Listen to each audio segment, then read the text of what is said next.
चलो, last class में हम लोग लोकेशन ऑफ रूट्स देख रहे थे, जिसके 4 केस हमने देखे थे। एक बार मैं जल्दी से उनको रिवाइज करवा देता हूँ। ठीक है, पहला केस हमने देखा था,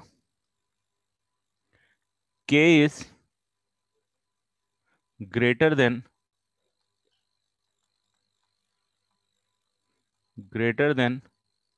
बोथ रूट्स, राइट। इसकी कंडीशन ये थी कि D can be greater than equal to 0, a into F of के greater than 0 and minus B by 2 है should also be greater than 0। ये 3 कंडीशन थी। ग्राफ हमारे लिए कैसे बने थे? ग्राफ अगर ये के था तो या तो ऐसे बन रहे थे, या तो ग्राफ ये के था तो कुछ ऐसे बन रहे थे। कॉनकेव डाउनवर्ड भी हो सकता था, कॉनकेव अपवर्ड भी हो सकता था। ये वैल्यू के थी, तो एक तो रूट एग्जिस्ट करने चाहिए, रियल होने चाहिए, इसीलिए D greater than equal to 0 किया था। ए इंटू एफ ऑफ के ग्रेटर देन 0 इसीलिए किया था क्योंकि एफ के ग्रेटर देन 0 बता रहा था जब ए पॉजिटिव है तो, और जब ए नेगेटिव था तो एफ ऑफ के हमारे पास नेगेटिव आ रहा था, राइट। नेगेटिव वैल्यूज आ रही थी, तो दोनों का मल्टीप्लीकेशन पॉजिटिव आ रहा था। Minus B by 2 A greater than 0 आ रहा था क्योंकि इसका जो टिप पॉइंट है, इसका जो वर्टेक्स है पैराबोला का, वो हमेशा राइट हैंड साइड में लाई कर रहा था के कंपेरिजन में, राइट। इसमें भी के कंपेरिजन में राइट हैंड साइड पे, मतलब एक्स की वैल्यू यहाँ पे और यहाँ के कंपैरिजन में यहाँ की बड़ी होगी, यहाँ पे भी सेम ही रीजन था। दैट्स व्हाई हमने ये 3 कंडीशन लिखी थे। सेकंड हमने क्या लिखा था? K is less than both the roots, k is less than both the roots, less than both roots. K less than both roots में जो हमारे ग्राफ बन रहे थे वो कुछ इस टाइप के बन रहे थे कि अगर कॉनकेव अपवर्ड है या कॉनकेव डाउनवर्ड है तो जो के था हमारे पास वो कहीं यहीं कहीं पे लाई लाई कर रहा था, यहाँ पे, यहाँ कहीं पे लाई कर रहा था। दिस इज के दोनों रूट के से छोटे हो गए थे। अभी रूट रियल है तो डी तो ग्रेटर देन इक्वल टू 0 आएगा। ए इंटू एफ ऑफ के जो है वो भी ग्रेटर देन 0 आ रहा था, और माइनस बी बाई 2 है वो लेस देन 0 आ रहा था। बस इतना सा डिफरेंस आ गया था कि इस बार जो वर्टेक्स है वो लेफ्ट हैंड साइड में लाई कर रहा है, बाकी रूट्स रियल होंगे। और ए इंटू एफ ऑफ के दोनों केस में क्या होंगे? इसमें इसमें दोनों में पॉजिटिव थे। रीजन हमने डिटेल में डिस्कस कर लिए थे। थर्ड हमने केस लिया था कि के लाइज बिटवीन द रूट्स, के लाइज बिटवीन द रूट।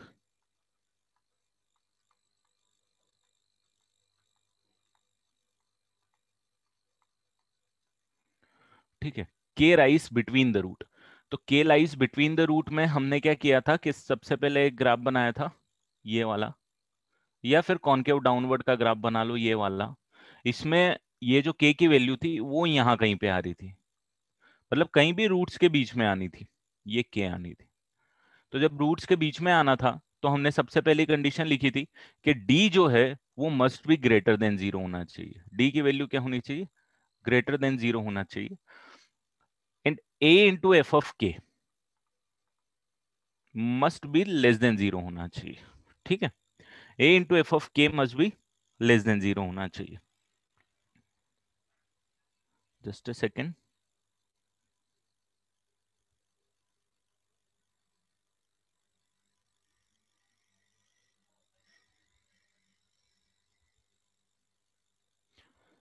अच्छा, इसमें एक और चीज ध्यान देना, जैसे अच्छा एक केस अपन दे देते हैं लास्ट वाला। Fourth one is exactly one root lie between, exactly one root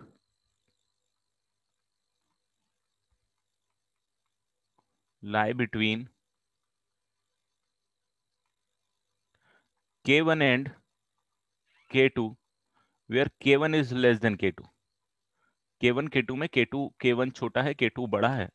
इसमें कुछ इस तरीके के ग्राफ बन रहे थे कि अगर ये k1 है और ये अगर k2 है तो इन दोनों के बीच में एग्जैक्टली एक रूट लाई करना चाहिए था, तो एक ये केस भी बनता था कि बड़ा वाला रूट लाई कर रहा है, एक केस ये भी बनता था जिसमें छोटा वाला रूट K1 और K2 के बीच में लाई कर रहा है, या ऐसे कॉन्केव डाउनवर्ड के भी केस बन रहे थे। तो मैंने आपको बोला था कि केस आइडियली क्या होना चाहिए कि D तो ग्रेटर देन 0 होना ही होना चाहिए, और हमने देखा था कि F of K1 into F of K2 जो है वो नेगेटिव होना चाहिए, राइट। रीजन देखे थे हमने, बहुत सारे इसमें कंडीशन देखी थी कि F of K1 into F of K2 negative क्यों होने चाहिए। अब मैंने आपको ये बोला था कि ये कंडीशन जो है इसमें इंक्लूड होती है, ये याद है आपको, और ये मैंने शायद आपको पता नहीं बताया था, नहीं बताया था, ये इसमें इंक्लूड होती है। ठीक है, ये ध्यान रखना। तो अगर आपने इसी का आंसर निकाला है ना, इससे आंसर निकाला है, तो ये सेटिस्फाई करेगा हमेशा। सिमिलरली आपने यहां पे अगर आंसर निकाला है तो ये हमेशा सेटिस्फाई करेगा। ठीक है, तो अगर ये आपने नहीं वहां पे लिखा हुआ, जैसे इसके रीजंस थे मैंने आपको बताया था कि क्यों ऐसा हो रहा है, कि ये कंडीशन के अंदर, इस वाली कंडीशन के अंदर ये कंडीशन ऑलरेडी इंक्लूडेड है, सिमिलरली इस वाले के अंदर ये वाली कंडीशन ऑलरेडी इंक्लूडेड है। नहीं लिखा है तो लिख लेना बेटा, रीजन वही सेम है। नहीं, फोर्थ वाले में डी ग्रेटर देन जीरो ही होना कंपलसरी हो जाएगा। ये इसीलिए हो जाएगा क्योंकि K1 और K2 अगर दो नंबर के बीच में एक नंबर लाई करेगा, अगर एग्जैक्टली एक रूट, रूट भी एक नंबर होने वाला है और K1 और K2 भी नंबर होने वाले हैं, और K1 और K2 दोनों डिस्टिंक्ट नंबर होने वाले हैं, तो अगर K1 और K2 डिस्टिंक्ट नंबर है और एग्जैक्टली एक रूट लाई कर रहा है, तो डेफिनेटली दो डिस्टिंक्ट रूट होंगे बेटा उसके केस में। वैसे तो आपको इसकी जरूरत ही नहीं पड़ेगी। ठीक है, तो ये हमारा था जो हमने प्रीवियस क्लास में कंप्लीट किया था।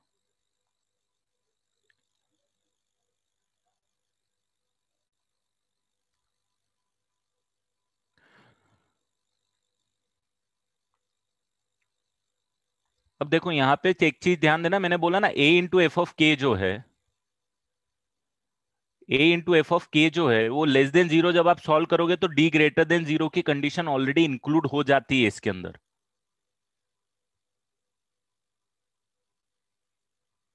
कहाँ पे बेटा गार्गी के होना चाहिए आरएचएस? अरे हाँ यार, ये दोनों में के होना चाहिए, करेक्ट।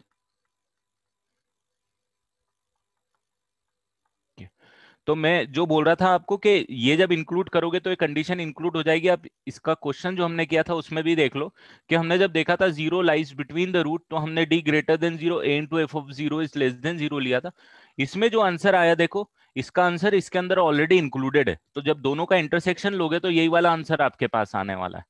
इसीलिए मैं बोल रहा हूं कि आपको क्या है, उसकी जरूरत ही नहीं है, ये वाली कंडीशन नहीं भी लिखोगे तो भी चलेगा, इसके अंदर जो आंसर आएगा वो आंसर ऑलरेडी इसमें इंक्लूडेड रहेगा, तो दोनों का इंटरसेक्शन यही आने वाला है, डायरेक्ट यही आंसर आने वाला है। क्लियर? इसीलिए मैंने यहाँ पे बोला कि ये कंडीशन जो है ये इसमें ऑलरेडी इंक्लूडेड है, ये कंडीशन इसमें ऑलरेडी इंक्लूडेड है। चलो, ये क्लियर हो गया, ये सारी चीजें क्लियर है, बढ़े आगे नेक्स्ट केस पे।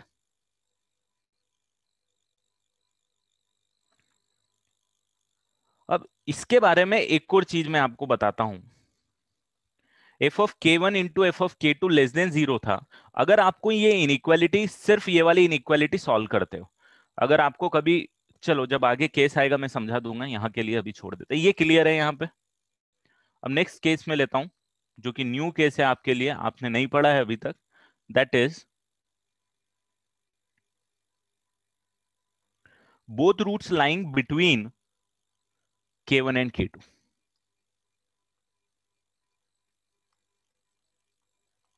Both roots between K1 and K2, दोनों रूट K1 और K2 के बीच में लाई कर रहे हैं।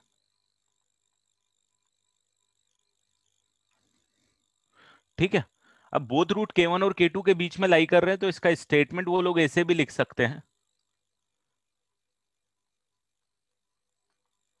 Both roots in K1 comma K2। ये समझ में आ रहा है? कॉमा, ये नॉर्मल रिप्रेजेंटेशन होता है K1 से K2, मतलब K1 अगर 1 है और K2 1 है तो 1 से लेके 2 के बीच में दोनों को रूट्स लाई करना है, यहाँ पे ओपन ब्रैकेट है बिटवीन K1 एंड K2। तो अगर सबसे पहले इसका ग्राफ बनाएंगे तो कैसा बनेगा कि अगर ये K1 है, छोटा है K1 K2 से, तो जो दोनों रूट हैं वो दोनों रूट क्या हो रहे हैं, इसके बीच में लाई कर रहे हैं।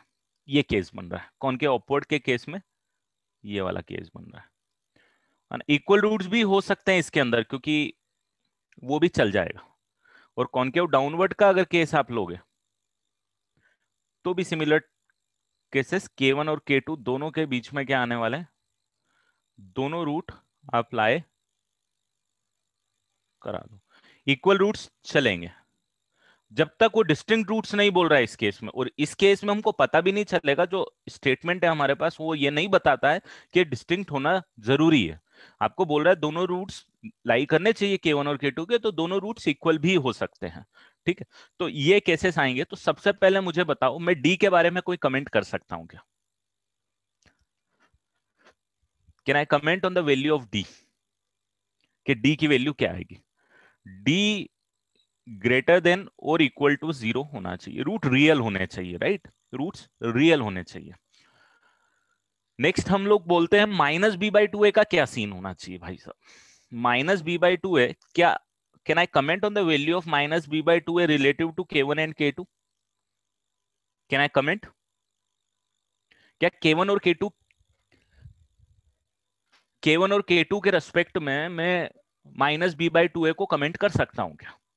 मुझे बताओ कि जितने भी ग्राफ यहां पे आएंगे उसका जो टिप है, बोले तो जो वर्टेक्स है, वो क्या पक्का श्योर होगा क्या K1 और K2 के बीच में आना कंपलसरी है भाई? अरे आप मुझे ये बताओ, ये जो -b/2a वाला वर्टेक्स होता है दोस्तों, वो एक्चुअली क्या होता है, दोनों के रूट के बीच का पॉइंट होता है। याद है, मैंने आपको बताया था पहले भी, याद है? मैंने आपको ये बताया था ग्राफ बना के।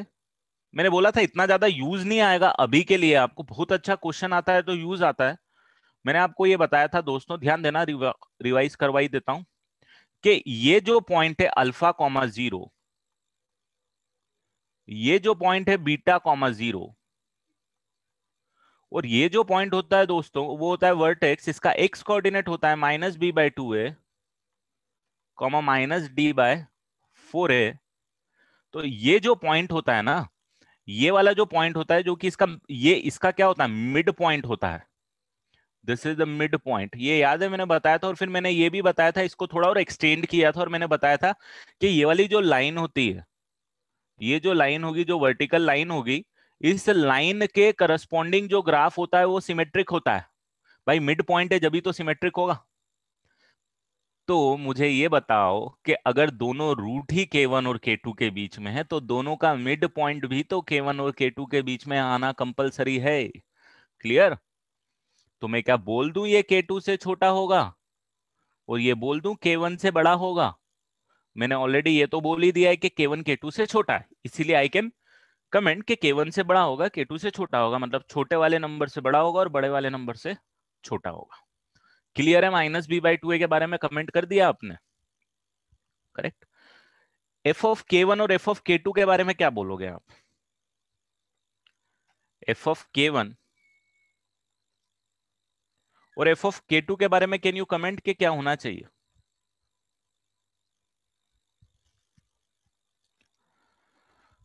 देखो, f(k1) यहां जितने भी केसेस हैं सबके लिए पॉजिटिव आएगा।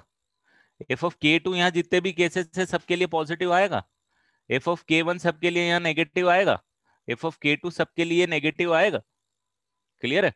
तो क्या मैं ये बोल सकता हूं कंपलसरी है कि a × f(k1) जो है वो हमेशा ग्रेटर देन 0 आएगा, और a × f(k2) भी हमेशा ग्रेटर देन 0 आएगा। अब आपको मन कर रहा होगा, जैसे आपने प्रीवियस केस में देखा था, आपको मन कर रहा होगा कि सर f(k1) × f(k2) भी तो ग्रेटर देन 0 आएगा। यही बोल रहे हो आप? दोनों मेरे को लिख के भी भेजा है, रुचिर और वेदांत, करेक्ट? एकदम सही बोल रहे हो आप। यहाँ पे अब बात समझना थोड़ी सी, एक और बहुत अच्छी लॉजिकल बात मैं आपको बताने वाला हूँ। एक बहुत प्यारा सा रीजन निकल के आएगा इसके बीच में। देखो, अब मुझे ये बताओ, जो मैं आपको लास्ट स्लाइड में बता रहा था, मैंने बोला था जब जरूरत पड़ेगी जब बताऊंगा। अब यहाँ पे देखो, अगर मैंने सिर्फ ये इनइक्वालिटी आपको दी, मान लो अगर मैंने सिर्फ आपको ये टाइप का कुछ दिया कि a into B is greater than zero मैंने दिया, ठीक है, a into B is greater than zero लिया मैंने आपको, या फिर ए बी की जगह हम एक दूसरा वेरिएबल यूज कर लेते हैं। हम यूज कर लेते हैं capital M into capital N greater than zero. मैंने सॉल्व करने के लिए बोला है कि इस इन इक्वेशन को आप लोग सॉल्व करके दो। आप इसमें वेव को बनाओगे, इसमें तो किसी को डाउट नहीं है भाई कि वेव को बनाना पड़ेगा हमको वैल्यू निकालने के लिए वेरिएबल की। मैं बोला ठीक है निकाल लो। वेव कर्व का फंडा याद करो कि वेव कर्व का फंडा साइन पे काम करता था, positive negative positive positive combination पे काम करता था। इसका जब आप आंसर निकालोगे तो आपका आंसर जो आएगा वो आंसर किस फैक्टर पे डिपेंडेंट होगा? वो उस फैक्टर पे डिपेंड होगा कि या तो ये दोनों पॉजिटिव हो जाएं या तो ये दोनों नेगेटिव हो जाएं। करेक्ट?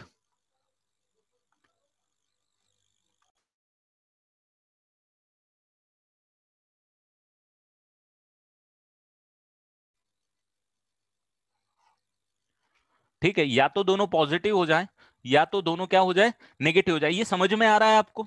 आपकी जो वैल्यू आएगी, देखो सिंपल सा रीजन है आपको, और थोड़ा सा बताता हूं मैं इसमें। अगर मैं x minus three into x minus one greater than zero को सॉल्व करता, तो आपका जो आंसर आता, आपकी जो वेव कर्व आती, वो क्या आती? वो आप ऐसा करते, ये वन लेते, ये थ्री लेते, वेव कर्व बनाते, और आपका आंसर ये आता। फिर आप बोलते कि एक्स मेरे पास जो आंसर आ रहा है वो मेरे पास आ रहा है minus infinity to one union three to infinity. Correct है भाई साहब? इसमें किसी को कोई डाउट तो नहीं है? अब देखो यहां पे आपका जो आंसर आ रहा है वो ये इसीलिए आ रहा है क्योंकि थ्री से ऊपर पे दोनों एक्सप्रेशन पॉजिटिव है भाई साहब। थ्री से ऊपर पे ये भी पॉजिटिव है, ये भी पॉजिटिव है, इसीलिए थ्री से ऊपर के आंसर आ रहे हैं। वन से नीचे के आंसर क्यों आ रहे हैं बताओ तो जरा? माइनस इंफिनिटी से वन के आंसर क्यों आ रहे हैं जरा ये बताओ?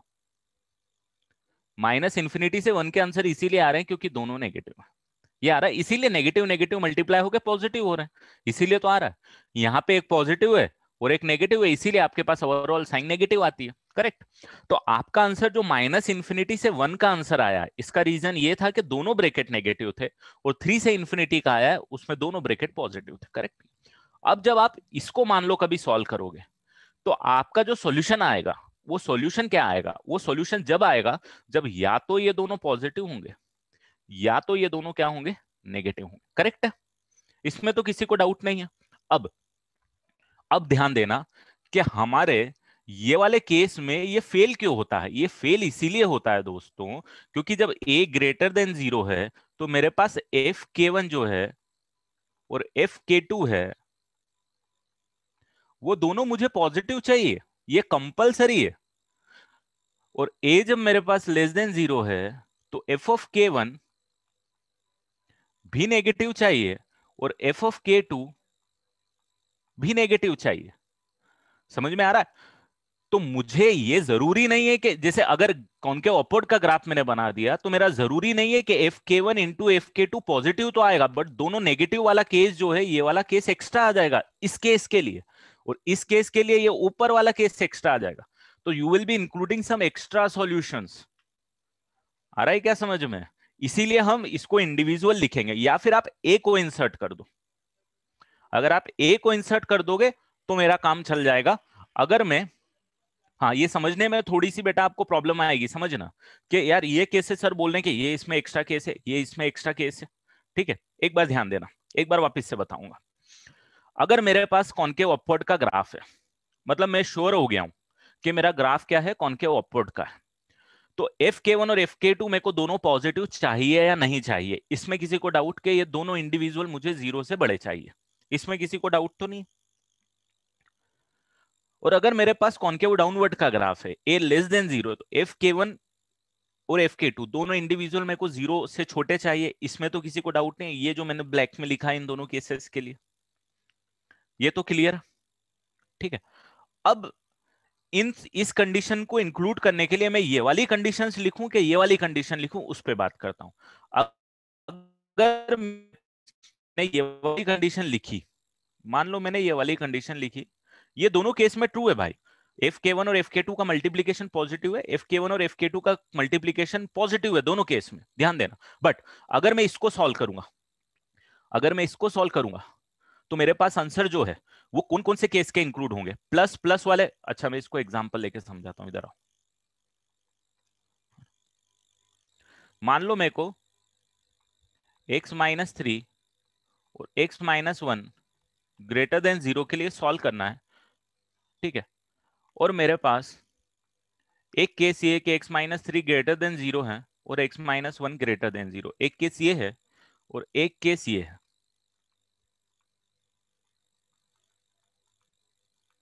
अब मेरे को जरा ये बताओ कि इसका आंसर क्या होगा, इन दोनों को सेटिस्फाई करने वाले x की वैल्यू क्या होगी, जरा बताओ फटाफट। इन दोनों को सेटिस्फाई करने वाली x की वैल्यू क्या होगी? ग्रेटर देन है बेटा, इक्वेशन नहीं है, ग्रेटर देन। मैं ये बोल सकता हूं ना यहाँ पे x ग्रेटर देन 3 होगा, और ये बोल सकता हूँ x ग्रेटर देन 1 होगा। तो फाइनल आंसर यहां से क्या लिखूंगा, क्या लिखूंगा, x बिलोंग्स टू क्या लिखूंगा, 3 टू इंफिनिटी लिखूंगा ना, इसमें तो डाउट नहीं है किसी को, करेक्ट। और अगर मैं नीचे वाले केस की बात करूं, तो मैं क्या लिखूंगा, x less than 3, x less than 1 लिखूंगा। अब इन दोनों का फाइनल आंसर क्या लिखूंगा, जरा बताओ मुझे। x बिलोंग्स टू कहां से कहां तक लिखूंगा, माइनस इंफिनिटी टू 1 लिखूंगा, माइनस इंफिनिटी टू 1 लिखूंगा, करेक्ट। अब जरा मुझे ये बताओ, और इसका सॉल्यूशन क्या लिखूंगा, इसका सॉल्यूशन क्या लिखूंगा। इसका तो मैं वेव कर्व से बनाऊंगा, 1 और 3 पॉजिटिव, ये वेव बनेगी। तो मेरा आंसर क्या आएगा,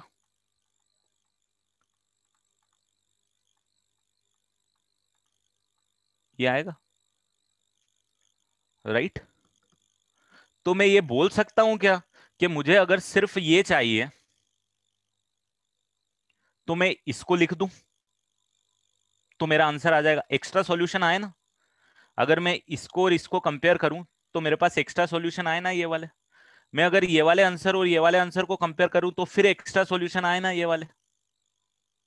अभी आया एग्जांपल समझ में। अब उसी को कुछ इस तरीके से कंपेयर कर लो बेटा, कि ये वाला जो पार्ट है, ये एफ ऑफ के one greater than 0, F of के टू ग्रेटर देन 0, ये है एफ ऑफ के one less than 0, F of के टू लेस देन 0, और ये जो है ये कुछ इस तरीके से आ गया आपके पास, एफ ऑफ के वन इंटू एफ ऑफ के टू ग्रेटर देन 0। तो ये कंडीशन में भी एफ ऑफ के वन इंटू एफ ऑफ के टू ग्रेटर देन 0 है, मतलब ये कंडीशन के अंदर ये वाली कंडीशन सेटिस्फाई हो रही है। बट अगर सिर्फ आप इसको सॉल्व कर दोगे ना बेटा, तो you will get extra solution from here. Similar case with this, solutions मिल जाते हैं आपको। दोनों की अंडरस्टैंडिंग अलग अलग है। हाँ, दोनों पॉजिटिव हैं तो दोनों का मल्टीप्लीकेशन पॉजिटिव है, बट अगर दोनों का मल्टीप्लीकेशन पॉजिटिव है, इट डजंट मीन कि दोनों पॉजिटिव हैं, हो सकता है दोनों नेगेटिव भी। तो अगर आप ये कंडीशन लिख रहे हो और ये कंडीशन लिख रहे हो, तो इस कंडीशन में कुछ एक्स्ट्रा सॉल्यूशंस आते हैं। ये मैं आपको वहां पे समझा रहा था, अभी एग्जांपल से समझ में आया आपको।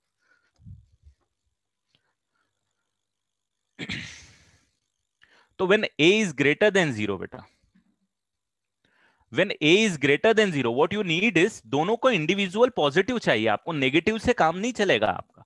when a is less than 0, दोनों नेगेटिव चाहिए, इसीलिए आपको ये इंडिविजुअल लिखना पड़ेगी, ये नहीं लिखना पड़ेगा इस केस में। राइट राइट रुचिर, यही तो मैथ्स है। देखो कितनी इंपॉर्टेंट चीज है ये, आपको मैं बोल रहा हूँ ना, ये समझाना और समझना चैलेंजिंग टास्क है आपके लिए। अभी डेफिनेटली मैं ये बता रहा हूँ ना कि ये चैप्टर अगर कोई पढ़ लेगा, ये कंडीशन भी पढ़ लेगी, आप इन दोनों पॉइंट पे उसको हमेशा कंफ्यूज कर पाओगे। 95-99% कंफ्यूज होंगे कि ये और ये दोनों में, वो रट लेंगे कि ये कंडीशन में ये आता है, बट ये क्यों नहीं आता है, दैट इज ऑल्सो इंपॉर्टेंट। अब बहुत नॉर्मल लग रहा है, कभी भी आप देखो ना ये नॉर्म कि दो चीज का मल्टीप्लीकेशन पॉजिटिव होने का मतलब ये नहीं है कि दोनों इंडिविजुअल पॉजिटिव हो, दोनों इंडिविजुअल नेगेटिव भी हो सकते हैं। वो केस यहां से एलिमिनेट करना पड़ेगा, दैट्स वाई ये नहीं आएगा। और लास्ट वाला केस आप देखो यहां पे दोनों का मल्टीप्लीकेशन कंपलसरी नेगेटिव था, हो सकता है एक पॉजिटिव, उसमें क्या था, उसमें ये कंडीशन थी कि अगर ये पॉजिटिव है भाई साहब तो ये नेगेटिव होना पड़ेगा, ये नेगेटिव है तो ये पॉजिटिव होना पड़ेगा, है ना। जैसे इस केस में एफ के वन नेगेटिव, एफ के टू पॉजिटिव, एक पॉजिटिव एक नेगेटिव, और इसमें एफ के वन पॉजिटिव एफ के टू नेगेटिव, दैट्स वाई दोनों का मल्टीप्लीकेशन शॉर्ट शॉर्ट नेगेटिव आ रहा था।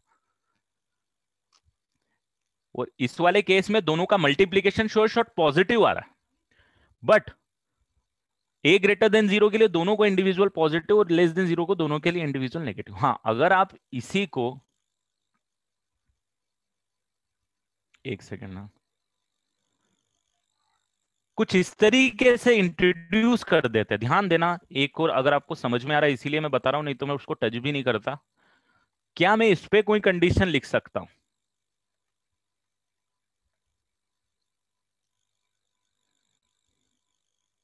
अगर मैं ए को इंट्रोड्यूस कर दूं इसके साथ में तो मेरा काम चल सकता है क्या? अब ये आप लोग थॉट देना, ये आपका homework, I am not going to discuss it. मैंने ये डिस्कस कर लिए हैं, ये कंडीशन है, ये कंडीशन है इसके लिए। अब ये वर्क करेगा नहीं करेगा, क्यों नहीं करेगा, करेगा तो क्यों करेगा, क्या प्रॉब्लम आएगी, क्या थॉट देना पड़ेगा, ये आपकी प्रोसेस है कि अगर मैंने इसमें ए को इंट्रोड्यूस कर दिया तो क्या होगा, विल इट वर्क?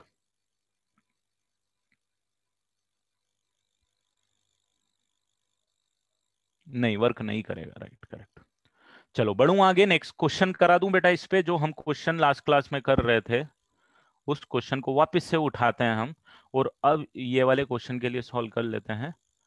तो अपना क्वेश्चन जो था उसकी जो इक्वेशन थी,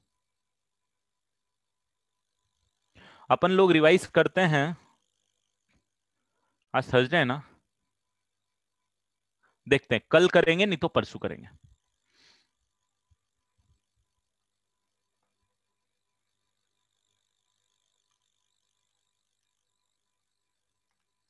x square minus of M minus three of X plus M is equal to zero, है ना। Find the value of M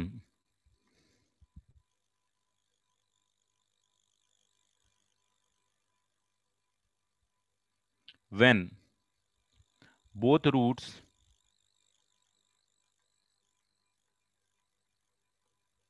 in 1 to 2, both roots in 1 to 2।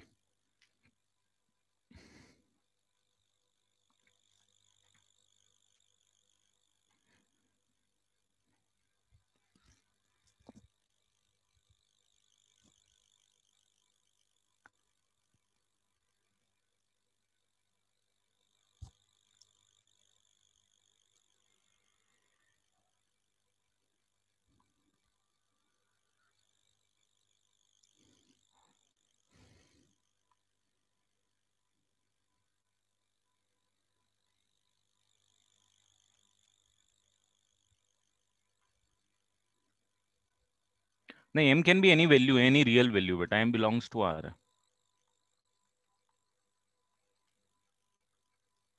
जैसे हमने पहले क्वेश्चंस किए थे लोकेशन ऑफ रूट्स में same ही है।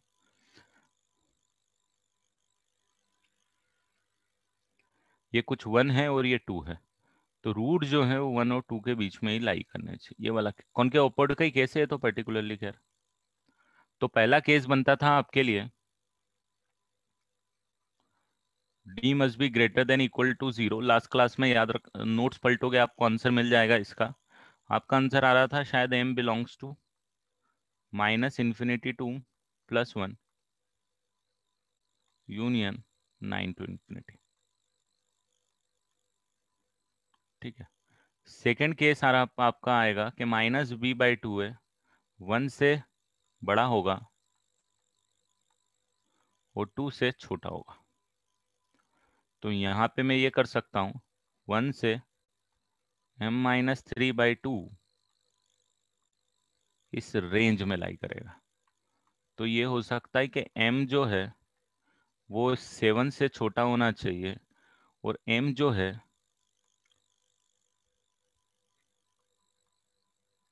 5 से बड़ा होना चाहिए। क्रॉस मल्टीप्लाई करके 3 को शिफ्ट कर दिया।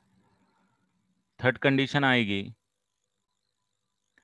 1 into f(1) should be greater than 0। तो मेरे पास आंसर आ जाएगा 1 की जगह तो 1, क्योंकि a की जगह 1 था, और f(1) आ जाएगा आपके पास 1 का square minus m-3 plus m must be greater than 0। और यहाँ पे आप देखोगे तो ये दोनों m आपस में कैंसिल होते नजर आएंगे। अभी ये दोनों m कैंसिल होते हुए नजर आएंगे तो ये माइनस माइनस प्लस हो जाएगा, तो 4 ग्रेटर देन 0। अगर ऐसा कुछ आया तो m की वैल्यू क्या होगी यहाँ पे, जरा बताओ। तो ये बोलेगा m belongs to R, all the real values के लिए ये ट्रू है हमेशा, राइट, क्योंकि 4 ग्रेटर देन 0 हमेशा होता है। फोर्थ वाला आएगा 1 into f(2) must also be greater than 0। तो आपके पास आ जाएगा 2 का square minus m-3 into 2 plus m must be greater than 0। तो ये आ जाएगा आपके पास -m माइनस में आ जाएगा, और ये आ जाएगा +6 और +4 +10 greater than 0, m must be less then 10। अब इन तीनों का आपको इंटरसेक्शन निकालना है कि m ये वैल्यू तो सेटिस्फाई करता हुआ नजर आया, m ये वैल्यू भी सेटिस्फाई करता हुआ नजर आया, m ये वैल्यू भी ये वैल्यू भी सेटिस्फाई करता हुआ नजर आया, और m ये वैल्यू भी सेटिस्फाई करता हुआ नजर आया। तो आंसर क्या आना चाहिए इसमें, जरा फाइनली मुझे बता के दो।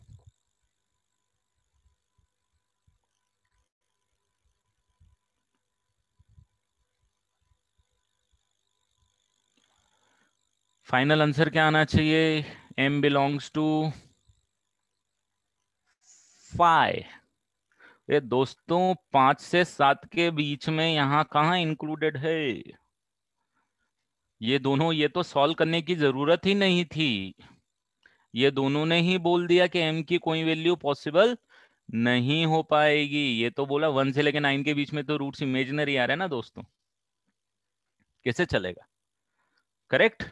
तो m की कोई भी ऐसी वैल्यू नहीं है जिसके लिए दोनों रूट्स 1 और 2 के बीच में आए, कभी पॉसिबल नहीं है। ये कहां से आया, ये कहां से आया d ग्रेटर देन 0? बेटा ये तो लास्ट क्लास में किया था अपन ने, वही तो क्वेश्चन उठाया है मैंने, ध्यान दो। इंफॉर्मेशन वही है, क्वेश्चन वही है। तो d greater than equal to 0 की कंडीशन देखो, लास्ट क्लास में जो 3-4 क्वेश्चन कराए थे ना मैंने।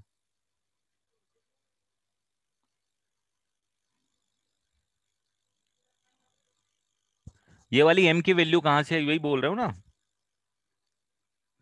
वो वैल्यू देखो ना, यहाँ पे हमने लास्ट क्लास में जो क्वेश्चन किया था, ये देखो,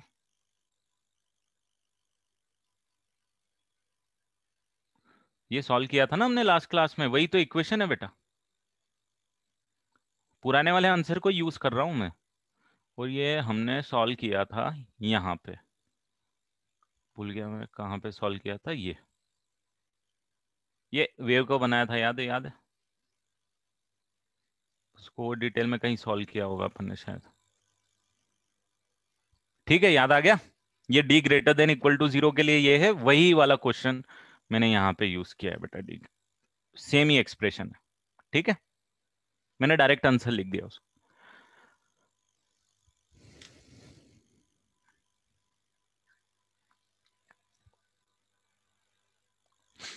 आ गया समझ में? ये वाला बढ़ूंगा आगे नेक्स्ट पार्ट के लिए। Next is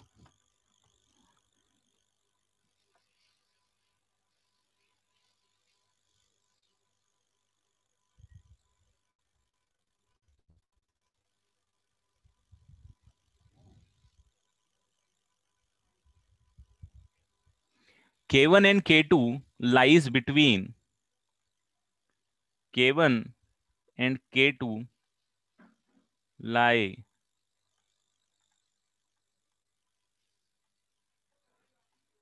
between roots। अब इसमें मैं ये बोल रहा हूं कि K1 और K2 जो हैं वो रूट्स के बीच में लाई करें, मतलब कुछ इस टाइप का सीन है। K1 लेस देन K2 ही लूंगा मैं यहां पे भी।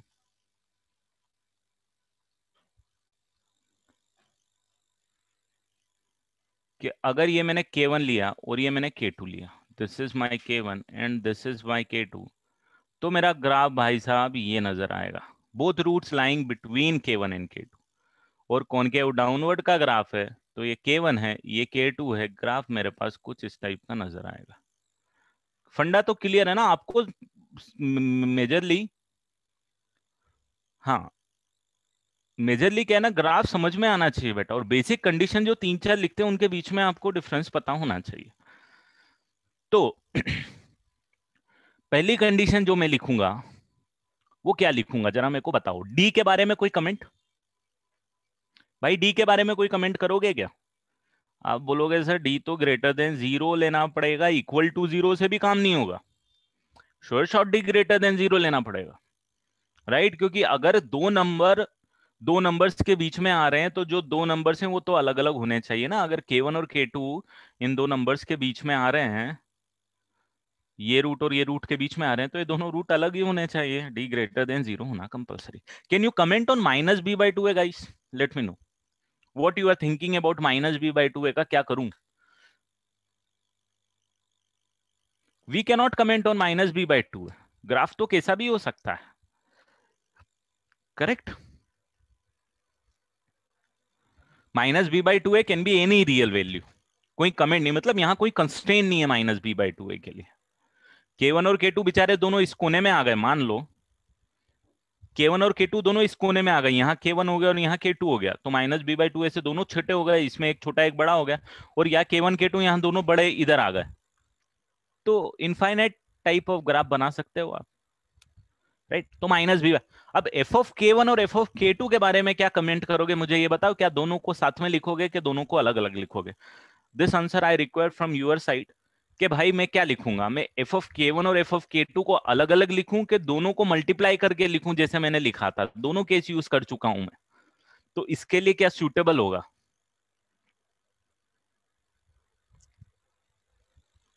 सोच लो, जो पॉइंट पे हमने किया था वो पॉइंट सोच लो। मैं आपको ऑप्शन भी बता देता हूं, आपके पास दो ऑप्शन है इसमें, कि भाई अगर ये आप समझ गए तो मतलब ये वाला कॉन्सेप्ट जो मैं समझाने की कोशिश कर रहा था आप समझ गए। मैं इसको ऐसे लिखूं, एक केस तो मेरे पास ये है ऑप्शन वन का, इनके साइन के बारे में लिख दूं, और एक मेरे पास ऑप्शन ये है f of K1 into F of K2 के बारे में लिख दूं। तो this is my first option, can I write it individually और I can write it combined? तो which one is good for this particular case? क्या मैं ये लिखूं सेकेंड वाला या क्या मैं पहला वाला लिखूं? आंसर चाहिए मुझे 8-10, मुझे अभी 3-4 आंसर मिले हैं, वो थॉट प्रोसेस डेवलप होना चाहिए बेटा। राइट, कश्वी, वेदांत, जीत, रुचिर, आयुषी, गार्गी, अगम, अन्विता, और आ जाओ भैया थोड़े बहुत और। सो रहे हो क्या बच्चे हुए? Rajshree, correct, correct. I am happy, जिसके भी आंसर आए सबके सही आंसर आए, मतलब वो कॉन्सेप्ट आपको समझ में आ गया है। Very good. तो आपकी कंडीशन अब आप खुद ही लिख लोगे कि सर एक ले लो f of K1 a into F of K1 less than zero ले लेना, और ए इंटू एफ ऑफ K2 क्या ले लूंगा, लेस देन जीरो ले लूंगा। Perfect, this is your answer. ठीक है, थॉट प्रोसेस देखो, एक बार थॉट प्रोसेस डेवलप कर लोगे ना, रटने की जरूरत नहीं है कि आपको ये चीजें पता। देखो हर हर एक केस में हमने डी की वैल्यू के बारे में बात किया है। अच्छा मुझे ये बताओ, एक और चीज बताओ, ये वाली कंडीशन क्या इन दोनों में इंक्लूडेड है? उसके बारे में मैंने बस एक बार बताया था आपको, हमने दूसरी बार डिस्कशन नहीं किया है, but I just want to know कि क्या डी ग्रेटर देन जीरो नीचे वाली दोनों कंडीशन में इंक्लूडेड है? Yes, it is included. Perfectly 8-10 answer आए, एकदम सही आए, इंक्लूडेड है दोस्तों, इंक्लूडेड है। क्यों इंक्लूडेड है? क्योंकि जहां आपने ए और एफ ऑफ के वन लेस देन जीरो लिख दिया, ये ऑटोमेटिकली इंक्लूड हो गई। कि अगर ए पॉजिटिव है तो एफ ऑफ के वन को नेगेटिव होना पड़ेगा, और अगर ए पॉजिटिव और एफ ऑफ के वन नेगेटिव हो गया तो उसको एक्स एक्सिस को क्रॉस करना कंपलसरी है। ठीक है, तो ये मैंने डी की कंडीशन हर जगह लिख दी है कि आप दिमाग मत लगाओ, लिख दो उसको। हाँ, if you are able to identify कहाँ पे लिखना है कहाँ पे नहीं लिखना, वेल एंड गुड, बहुत अच्छा, टाइम सेव होगा आपका। बट अगर आपको थोड़ा भी कंफ्यूजन है, 1% भी कंफ्यूजन है, तो लिख के उसको सॉल्व कर लो। इसीलिए मैंने हर जगह लिख दी है, कहाँ इंक्लूड होगी कहाँ नहीं होगी वो भी मैंने आपको बता दिया। ठीक है, are we on the same page? Question दे दूं क्या एक?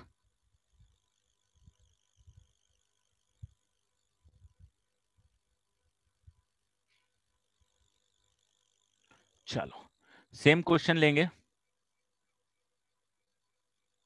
देखो ये क्यों इंक्लूडेड है, तो देखो ये क्यों इंक्लूडेड है इस पे एक बार और मैं बताता हूं। जैसे मैंने आपको ये पहले स्टेटमेंट में यहां पे बोला था ना, ये इंक्लूडेड है, ये इंक्लूडेड है, क्यों बोला था उसका रीजन भी आपको यहां पे क्लियर हो जाएगा। कि भाई साहब, अगर मैं ए इंटू एफ ऑफ के वन लिख रहा हूं और ये अगर लेस देन जीरो लिख रहा हूं मैं, तो मेरे पास दो केस बनते हैं। एक केस ये बनता है कि भाई साहब ये पॉजिटिव हो तो इसको नेगेटिव होना पड़ेगा, या फिर ये नेगेटिव है तो ये पॉजिटिव होना पड़ेगा, है ना? ऐसा कुछ आना चाहिए आपके लिए। परफेक्ट। अब अगर एक ये वाला केस अगर मैं लेता हूं, ये वाला कि ए पॉजिटिव है, ठीक है, अगर ए पॉजिटिव है तो कौन के अपवर्ड का ग्राफ बनना कंपलसरी है? ये के वन है सपोज, ए पॉजिटिव है तो कौन के अपवर्ड का ग्राफ बनना कंपलसरी है। और अगर एफ ऑफ के वन नेगेटिव आ रहा है और कौन के अपवर्ड का ग्राफ बना हुआ है, तो भाई साहब इसको क्रॉस करना भी तो कंपलसरी है। मैथ्स अपने आप बोल देगा कि एफ ऑफ के वन अगर नेगेटिव आ रहा है और एक कौन के अपवर्ड का ग्राफ है, तो वो तो क्रॉस कर चुका है, जब भी तो नेगेटिव आ रहा है। क्लियर? दैट्स व्हाई, यही बात करी थी अपन ने लास्ट क्लास में। ठीक है, चलो एक क्वेश्चन कर लेते हैं अब इस पे अपन फटाफट।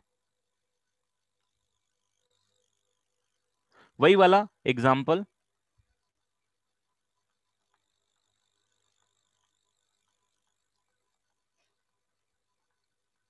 एम की वैल्यू निकाल के दे दो मुझे कि 1 and 2 lies between the root.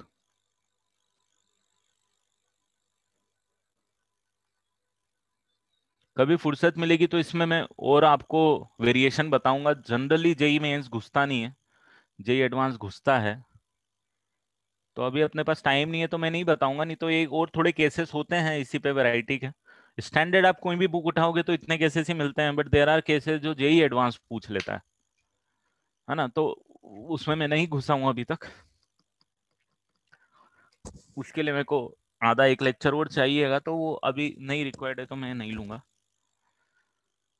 चलो, 1 and 2 lies between the roots. Perfect काम है, कोई दिक्कत वाली बात नहीं है। कुछ इस टाइप का सीन नजर आता है।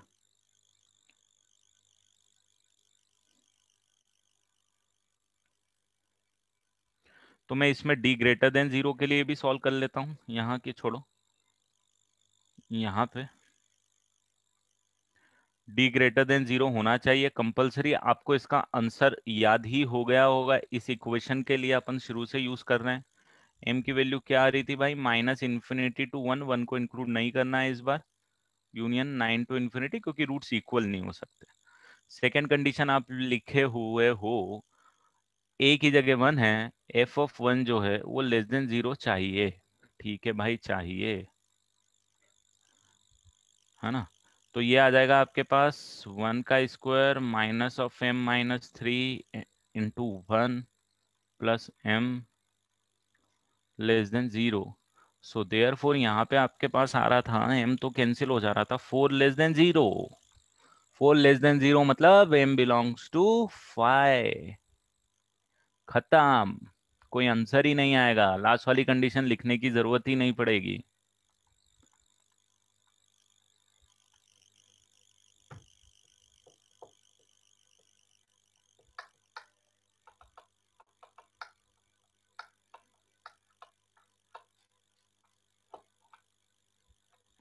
इस लास्ट वाले क्वेश्चन में ये कंडीशन कैसे यूज हुई थी? अच्छा, m belongs to r use हो गया था। Perfect. m belongs to r था, यहाँ जस्ट ऑपोजिट आ गया, m belongs to 5। Your answer is clear है बेटा? लोकेशन ऑफ रूट का असाइनमेंट आपको मिल जाएगा, प्रैक्टिस कर लेना, ठीक है। मैं एक दूसरे पार्ट पे बढ़ूंगा, टाइम अलाउड कर रहा है, 40 मिनट है अभी अपने पास। लिख लिया ये सब?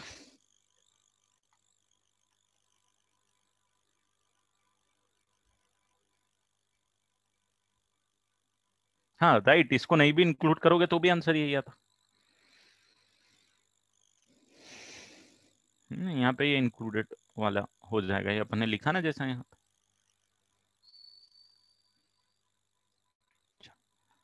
अब मेरे पास एक अलग टाइप के क्वेश्चंस आते हैं, उस क्वेश्चंस के बारे में बात करेंगे। क्वेश्चन की लैंग्वेज समझना बेटा, है ना। Find the value of A find value of a for which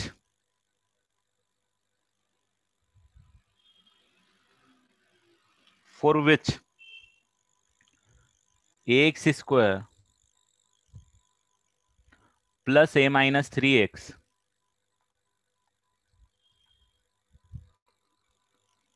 plus 1 is less than 0 for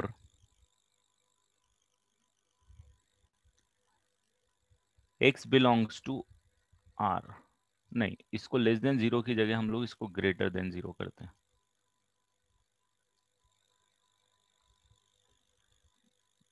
इसका मतलब क्या होता है, ये वाला स्टेटमेंट अगर आपको कहीं मिल रहा है ना, तो इसका मतलब होता है for FOR for x belongs to r। For x belongs to r हम पढ़ेंगे X square plus A minus 3x प्लस 1 greater than 0 for x belongs to r। What does this mean? इसका मतलब अब समझाओ, जितना मैथ्स आपने पढ़ा हुआ है इस स्टेटमेंट का मतलब समझाओ मुझे। सबसे पहले तो मुझे ये वाले का मतलब समझाने में कोई दिक्कत नहीं होनी चाहिए भाई, कि ए की वैल्यू निकालनी है, राइट। ए की वैल्यू निकालनी है, कब निकालनी है, कब निकालनी है, किस कंडीशन में निकालनी है, वो मुझे आप जरा बताओ। कि फॉर विच ये जो है x बिलोंग्स टू r के लिए हमेशा ग्रेटर देन 0 होगा। ये समझना। अब ये क्या बोल रहा है कि in equation this will satisfy for all the real values of x, कि दिस इज ट्रू। देखो, for which this is greater than 0, मतलब ये वाला एक्सप्रेशन को वो क्या कर रहा है, ग्रेटर देन 0 कर रहा है। कब कर रहा है, किन x के लिए कर रहा है? तो बोल रहा है सारी x के लिए कर रहा हूं। क्वेश्चन समझ में आया? मतलब समझ में आया? क्वेश्चन का मतलब क्या है, आपको a की वैल्यू निकालनी है, और वो वैल्यूज निकालनी है जिसके लिए जिसके लिए जिसके लिए ये वाला जो एक्सप्रेशन हो वो हमेशा 0 से बड़ा है। एक्स आप कुछ भी ले लो, independent of x, x belongs to all the real values देके रखी हुई है, कि एक्स कुछ भी ले लो, डजेंट मैटर। ये वाला जो एक्सप्रेशन है ये हमेशा 0 से बड़ा आए, या फिर ये वाली जो इनइक्वेशन है ये हमेशा सेटिस्फाई हो। तो मैं ये बोलूंगा कि यार अगर मैंने इसका ग्राफ बनाने की कोशिश करी, इस केस में मैंने अगर ये वाला ग्राफ बनाने की कोशिश करी, कौन सा, ये वाला, है ना, तो इसका ग्राफ जो है मुझे हमेशा भाई साहब ऐसा ही आना चाहिए। ये आना चाहिए, या फिर ये आना चाहिए, या फिर ये आना चाहिए, या फिर ये आना चाहिए, जो भी आएगा एबव एक्स एक्सिस आना चाहिए। क्योंकि एक्स बिलोंग्स टू सारी रियल वैल्यूज के लिए ये क्या होने वाला है, पॉजिटिव होने वाला है। तो ये तो एक ही केस में पॉसिबल हो पाएगा, जब ग्राफ इस टाइप का होगा। ना तो ये एक्स एक्सिस के नीचे आना चाहिए, ना तो कॉनकेव डाउनवर्ड आना चाहिए। कॉनकेव डाउनवर्ड बिल्कुल नहीं चलेगा। क्वेश्चन समझ में आ गया? आप मुझे ये बताओ। अब कंडीशन आपको लिखनी है यार। अब तो कंडीशन में तो आप प्रैक्टिस बहुत कर ही चुके हो। कंडीशन क्या आएगी भाई साहब, ये ग्राफ होगा तो कॉनकेव अपवर्ड का ग्राफ है भाई, कॉनकेव अपवर्ड का ग्राफ है, तो मेरे पास a must be greater than 0 आना चाहिए। कॉनकेव अपवर्ड का ग्राफ होना चाहिए, एक्स एक्सिस को एक बार भी क्रॉस नहीं कर रहा है, d लेस देन 0 आना चाहिए, राइट। c ग्रेटर देन 0 आना चाहिए, राइट। क्योंकि भाई जहां भी y एक्सिस को कट कर रहा है, पॉजिटिव y एक्सिस को कट कर रहा है, आ गया क्या समझ में? आ गया क्या समझ में? या फिर मैं अगर आपको ये केस की जगह जनरलाइज केस लिखने की कोशिश करूं कि X square plus B x plus C is greater than 0 for x belongs to r, क्या आंसर आएगा मेरे पास? तो मैं बोलूंगा कंडीशन मेरे पास आएगी a ग्रेटर देन 0 ले लेना, बिल्कुल परफेक्ट, d लेस देन 0 ले लेना, परफेक्ट, c ग्रेटर देन 0 ले लेना। अब अगर वही केस में ये लिखूं कि a x square plus B x plus c less than 0 for all x belongs to R, क्या सीन होगा? क्या कंडीशन आएगी? इसके लिए ग्राफ यहाँ पे बना देता हूं। ग्राफ ही तो इंपॉर्टेंट है, ग्राफ की समझ आ गई तो कंडीशन आप फटाफट लिख दोगे। ग्राफ क्या बनेगा? कॉनकेव डाउनवर्ड का ग्राफ बनेगा, हमेशा नीचे का नीचे होना कंपलसरी है। कॉनकेव अपवर्ड तो ग्राफ बन ही नहीं सकता। तो ए मस्ट डेफिनेटली भी लेस देन 0 आना चाहिए, डी मस्ट डेफिनेटली भी लेस देन 0 आना चाहिए, सी मस्ट डेफिनेटली भी लेस देन 0 आना चाहिए। करेक्ट है? इनको समझने में देखो, आप एक बार कॉन्सेप्ट समझ गए तो ये नए क्वेश्चन है, बट आपको कोई प्रॉब्लम ही नहीं आ रही है सॉल्व करने में, फटाफट आप लिख दोगे इनको। यही मैथ्स है बेटा, आपको अंडरस्टैंडिंग चैप्टर की डेवलप होनी चाहिए। एक बार समझ में चैप्टर आने लगता है ना तो फिर इंटरेस्टिंग भी लगता है। ठीक है, तो ये दोनों थियोरेटिकल पार्ट हो गए बेटा, कि भाई ये एक पार्ट हो गया, कभी भी बहुत जगह यूज आएगा, ये भी बहुत जगह यूज आएगा, बट हमारे लिए छोटा सा पार्ट है क्योंकि हम बचा हुआ चैप्टर अच्छे से डिटेल में पढ़ चुके हैं, तो ये अब हमारे लिए छोटी सी चीज है।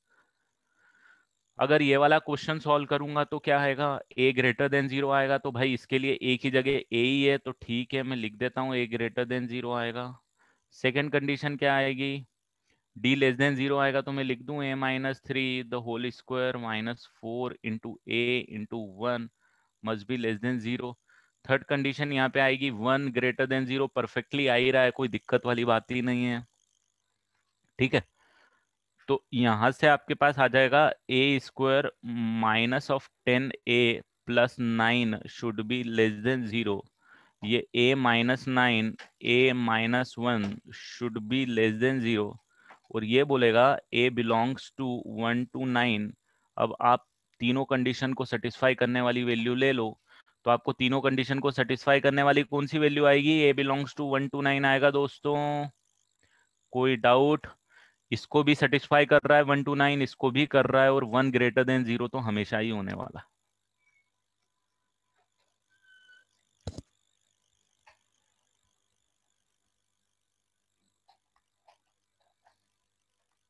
बोल बेटा।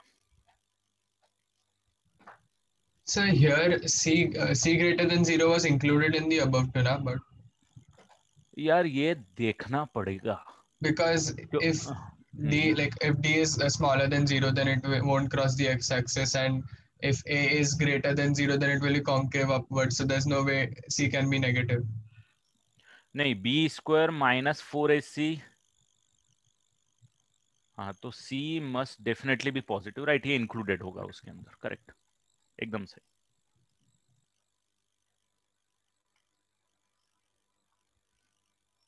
मतलब ये कंडीशन आप नहीं भी लिखोगे तो भी चलेगा।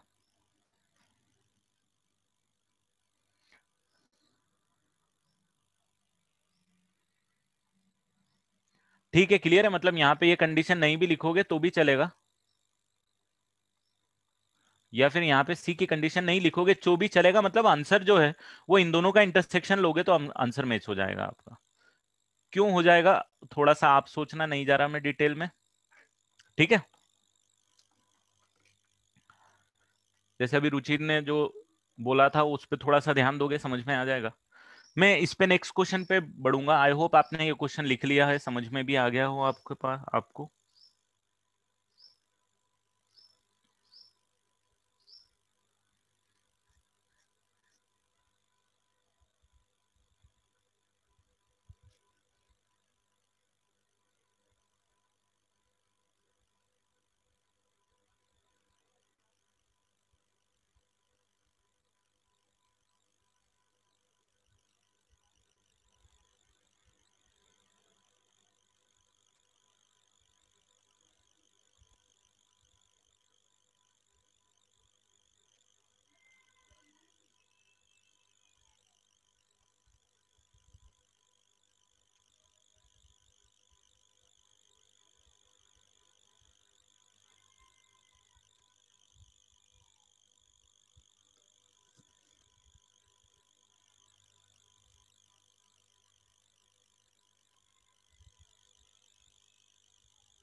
एक क्वेश्चन आप करेंगे,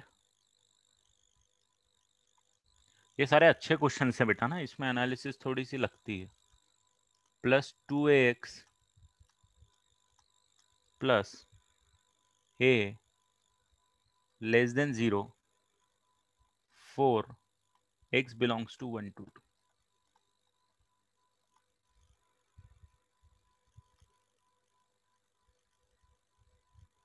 open close bracket 1 to 2। a की वैल्यू आपको निकाल के देनी है।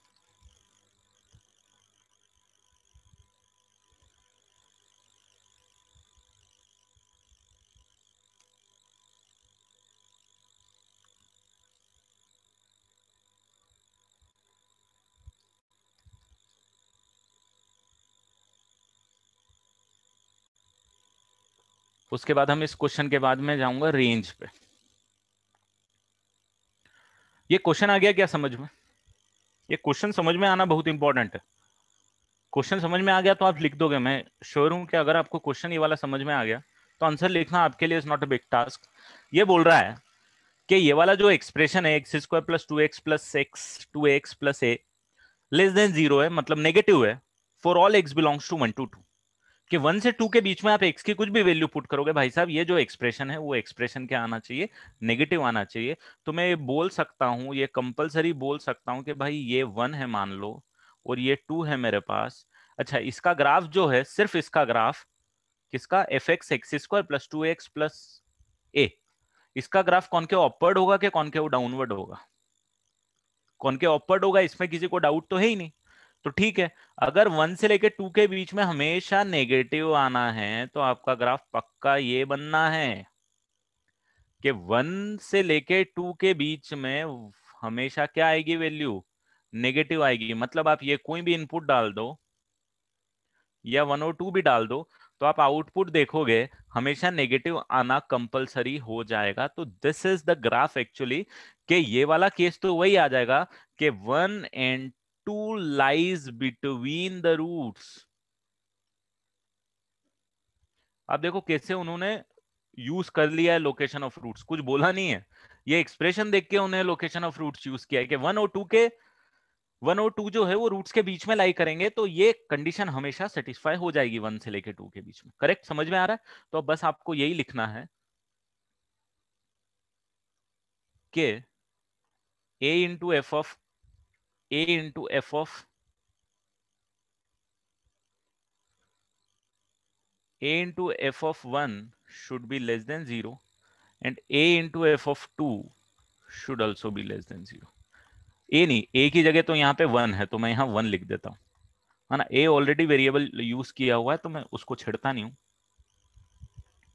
क्लियर है? आंसर निकाल के दे दोगे क्या मेरे को फटाफट? कितना आंसर आएगा? अंडरस्टैंडिंग होनी चाहिए अब क्वेश्चन की, कि क्वेश्चन किस तरीके से आपसे डिमांड कर रहा है कि आपको कौन सा केस लगाना है। अब ऐसे क्वेश्चन हो सकता है आपको अभी डायरेक्ट क्वेश्चन तो हो जाते हैं हमसे, जो इनडायरेक्ट क्वेश्चन देता है वो नहीं होते हैं, तो ठीक है, प्रैक्टिस से आएंगे। जब तक मैं आपके सामने हूं, मैं आपको बता रहा हूँ इजी लगेगा, बट जब मैं नहीं रहूंगा आप सॉल्व करोगे तो आपको टफ लगेगा, है ना। वो नेचर है, काम ऐसा ही होगा। हाँ, कॉनकेव डाउनवर्ड क्यों नहीं होगा? तो भाई देख, x² का कोएफिशिएंट क्या है अलीशा? पॉजिटिव है। कॉनकेव अपवर्ड होना कंपलसरी। अगर ये कॉनकेव डाउनवर्ड हो जाता तो क्वेश्चन की कॉम्प्लेक्सिटी और बढ़ जाती बेटा। बट वो क्वेश्चन कभी भी ऐसा देंगे नहीं कि बहुत ज्यादा कॉम्प्लेक्स देंगे वो क्वेश्चन। इवन दे वांट के you have to use your mind, you have to use your concept. Definitely ज्यादा कॉम्प्लिकेटेड देके कहां जाएंगे, 3 मिनट में क्वेश्चन भी तो कराना है आपसे। कॉनकेव डाउनवर्ड अगर आप देख लेते कि मैं सिर्फ यहाँ पे माइनस लगा देता ना तो क्वेश्चन की कॉम्प्लेक्सिटी इससे 2 टाइम्स हो जाती। समझना क्यों, मतलब आप दिमाग लगाना क्यों, अभी के लिए तो नहीं बता रहा मैं। ठीक है, चलो। तो अब आपने कर ही लिया होगा, ये कितना आएगा आपके पास? 3a + 1 <0 नजर आ रहा है मुझे, और 2 में 4 है 5 है +1। a बोल रहा है <-1/3 ले लेना, और a (-1/5 ले लेना। a शुड बिलोंग्स टू -4 आ रहा है क्या दोस्तों? कहीं हाँ यार, ये 4 आएगा यार।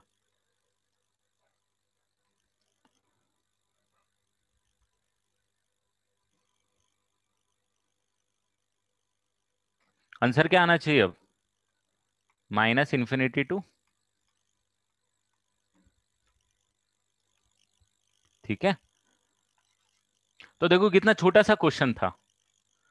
क्वेश्चन देखने में टफ लगेगा बट क्वेश्चन छोटा सा था। चलो बढ़े आगे। क्लियर है? अब मैं आता हूं आपके पास ये वाला क्वेश्चन लेके।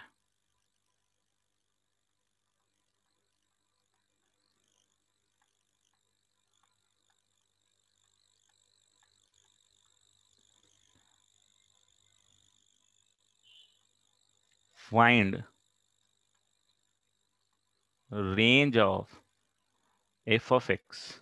रेंज याद है आपको? क्वेश्चन याद है? ये वो रेंज पढ़ा था अपन ने, ग्राफ जब पढ़ाया था मैंने, फर्स्ट वाला, when X belongs to R. अच्छा अपन ऐसा करते हैं, इक्वेशन में थोड़ी सी चेंज करता हूँ बेटा, है ना। इक्वेशन चेंज, एफ एक्स की जगह में ले लेता हूँ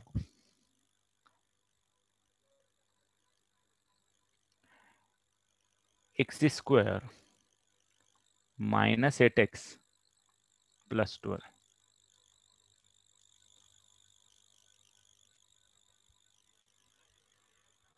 ये भी थोड़ी सी चेंज करता हूँ, है ना, अभी लिखना मत।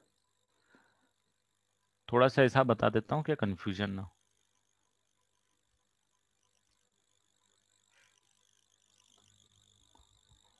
ठीक है।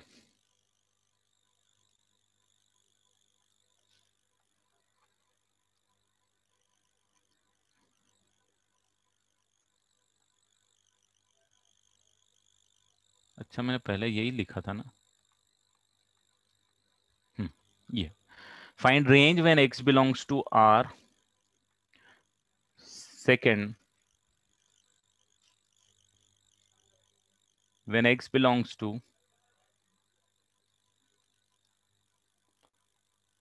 6 to infinity,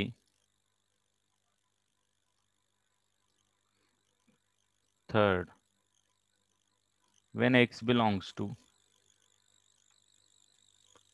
2 to infinity, when x belongs to 5 to infinity,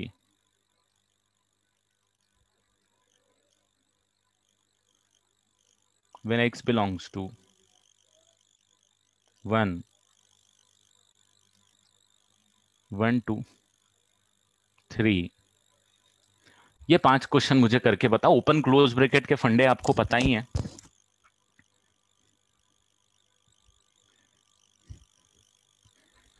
ठीक है, सबसे पहले मैं बात करूंगा इसके ग्राफ की। ठीक है। मैंने आपको एक असाइनमेंट में 2 क्वेश्चन छोड़ने को बोला था। मैंने बोला रिस्ट्रिक्टेड डोमेन का फंडा, मैंने this is the restricted domain बताऊंगा। रिस्ट्रिक्टेड डोमेन का मतलब क्या है, आप आपको एक क्वेश्चन में सॉल्व करते हुए आप बोलोगे कि सर इसका ग्राफ बनाना है मुझे, तो इसका ग्राफ तो मैं ऐसे बना सकता हूं, इसमें मुझे कोई प्रॉब्लम नहीं है, इजी ग्राफ बनेगा। एक 2,0 रूट आएगा, एक 6,0 आएगा, चलेगा?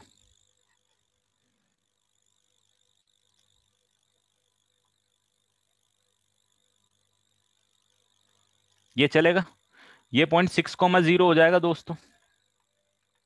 ये पॉइंट मेरे पास 2,0 आ जाएगा। ये जो पॉइंट है, ये पॉइंट मेरे पास कितना आ रहा है? 4, कितना आ रहा है जरा बताओ तो, वैल्यू कितनी आ रही है? 16 - 32 28 -4। करेक्ट है भाई साहब? ग्राफ बनाना आता है कि भूल गए?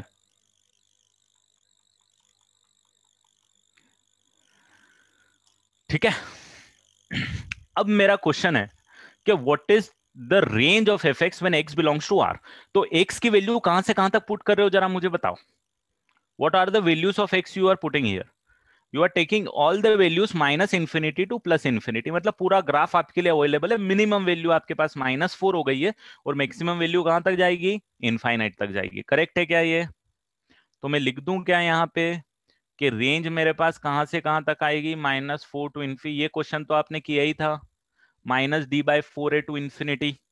क्लियर, इसमें किसी को कोई डाउट नहीं होना चाहिए, और अगर डाउट है तो सीरियस मैटर है बेटा, अपन से भूल चुके हैं पुराना, है ना। तो रिवाइज करने की बहुत सख्त जरूरत है। आप खुद, अच्छा कल लेक्चर अगर मैं रिवीजन ले रहा हूं कल, तो व्हाट आई वांट इज आप लोग कंप्लीट करके आओ रिवीजन आपकी साइड से, पूरे नोट्स का एक एक क्वेश्चन, एक एक कॉन्सेप्ट पूरा रिवाइज करके आओगे आपके नोट्स में से, उसके बाद क्लास में बैठोगे। ऐसा नहीं कि मैं रिवाइज करवा रहा हूं तो आप रिवाइज नहीं करोगे, ठीक है।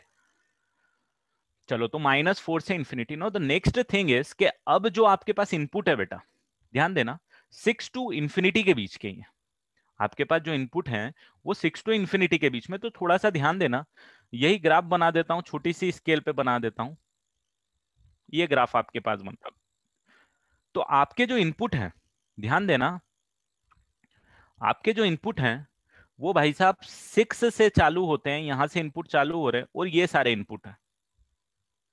जब इनपुट आपके पास लिमिटेड है, मतलब इनपुट आपके पास रिस्ट्रिक्टेड है बेटा, क्या है, रिस्ट्रिक्टेड है, इसलिए मैंने यूज किया था रिस्ट्रिक्टेड डोमेन, कि एक्स की वैल्यू इस बार रिस्ट्रिक्टेड है मेरे पास, ऑल द रियल वैल्यूज नहीं है, रिस्ट्रिक्टेड वैल्यूज है। तो 6 से इन्फिनिटी में अगर मैं बात करूं भाई साहब, तो मिनिमम वैल्यू मेरे को क्या मिलेगी, यहाँ 6 पे मिल रही है ना, बची हुई तो आप कहीं भी जाओगे, देखो यहाँ पे पॉजिटिव वैल्यू मिलेगी, यहाँ पे जाओगे फिर पॉजिटिव वैल्यू मिलेगी, यहाँ पे जाओगे, मतलब आपकी जो मिनिमम वैल्यू है वो 6 पे मिलेगी, जो कि 0 होगी, और मैक्सिमम वैल्यू तो आपको इन्फिनिटी तक जाती रहेगी, क्योंकि ये ग्राफ अब आगे कहां तक जाता रहेगा, इन्फिनिटी तक, और ये इनपुट भी आपके कहां तक जा रहे हैं, इन्फिनिटी तक जा रहे हैं। तो आपका आंसर क्या आएगा, 0 टू इन्फिनिटी। आया क्या समझ में, फंडा समझ में आ गया आपको कि रिस्ट्रिक्टेड डोमेन का मतलब क्या है। नो, नेक्स्ट थर्ड का आंसर कौन दे रहा है मुझे जरा बताओ फटाफट, what is the answer of third, third question.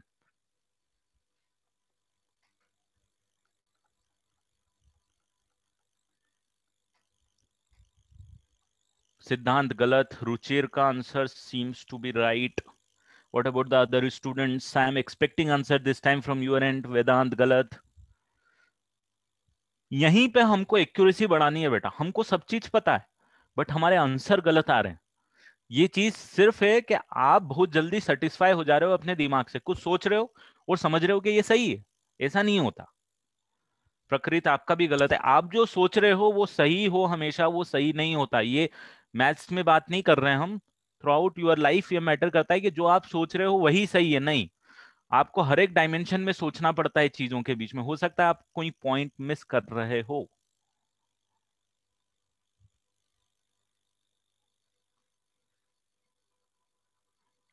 Right, आप हो सकता है कुछ पॉइंट मिस कर रहे हो, तो कभी भी लाइफ में ऐसा मत सोचना कि आप जो सोच रहे हो वही सही है। आपको ये चीज पता है, आप इसका आंसर मैं बताऊंगा उसके बाद आप जल्दी से हाँ सर ये तो मैं मिस कर गया था, तो हमेशा आपको ये चीज ध्यान रखनी है कि जो आप सोच रहे हो लाइफ में वो सही नहीं है। किसी से कंसर्न कर लो कि मैं जो सोच रहा हूँ रियल लाइफ में वो सही है कि नहीं है, बहुत लाइफ में, नहीं तो प्रॉब्लम आएगी आगे। ठीक है, अब देखो यहाँ पे इनपुट देखो ना दोस्तों, इनपुट क्या है, ये 2 होता है ना, ये 2 है ना, ये 2 है ना, इनपुट कहाँ से डाल रहे हो, 2 से इन्फिनिटी डाल रहे हो, ये इनपुट डाल रहे हो ना भाई साहब, ये सारे इनपुट है ना आपके, इसमें तो डाउट नहीं है किसी को। अरे भाई, इनपुट आप 2 से डालना चालू किए, मिनिमम इनपुट आपका 2 है, मैक्सिमम इनपुट कहां तक जा रहा है, ये कहां तक जा रहा है आपके पास, इन्फिनिटी तक जा रहा है नहीं जा रहा है भाई साहब। 2 पे इनपुट डाला तो आउटपुट कितना मिला, 0 मिला। यहाँ 6 पे इनपुट डाला तो आउटपुट कितना मिला, 0 मिला। बट यहाँ 4 पे इनपुट डाला तो आउटपुट कितना मिला, ये मिला ना। अरे भाई साहब ये मिला ना, -4 मिला नहीं मिला। अब जो भी आप इनपुट डाल रहे हो डजेंट मैटर, आपकी जो वैल्यू है वो हमेशा क्या आ रही है, पॉजिटिव आ रही है। इसके बाद तो मिनिमम वैल्यू भाई कौन सी अचीव हो गई पूरे थ्रू आउट इनपुट्स में, जब आप जब 2 से इन्फिनिटी तक इनपुट डाल रहे हो तो मिनिमम वैल्यू 2 पे थोड़ी आ रही है, इस बार तो 4 पे आ रही है। ये मिनिमम वैल्यू आ रही है। जब आप यहां से इनपुट डालना चालू कर रहे हो तो पहले आउटपुट डिक्रीज होते जा रहा है, डिक्रीज होके 4 पे मिनिमम आ गया, -4, फिर इंक्रीज होते जा रहा है। तो इट डजेंट मीन कि आपका मिनिमम आउटपुट 0 है और मैक्सिमम इंफिनिटी है, भाई मिनिमम आउटपुट -4 है। अभी आया फंडा समझ में, तो ये -4 टू इन्फिनिटी आएगा। क्लियर है, जो 0 टू इन्फिनिटी आंसर दे रहे थे मुझे, जीरो नहीं, ऐसा आप ये मत करना, आप कभी ये मत करना कि आपने इस पे वैल्यू निकाल ली, इस पे वैल्यू निकाल ली और बोला इधर से इधर तक वैल्यू आएगी। नहीं भाई, हो सकता है बीच में किसी वैल्यू पे मिनिमम आ जाए, जैसे यहाँ पे 4 पे मिनिमम आ गया -4।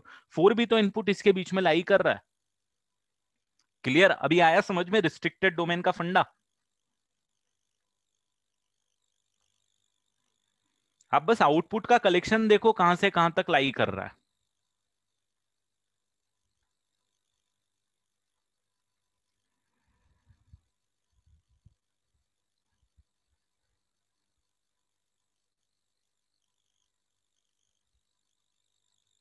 हाँ, मैं सेकेंड और थर्ड दोनों एक्सप्लेन कर देता हूं बेटा, जब तक आप दूसरे वाले क्वेश्चन सॉल्व कर लो जिसको समझ में आ गया है। मैं आपको एक बार नए स्लाइड पे समझा देता हूं। देखो ग्राफ है आपके पास, ये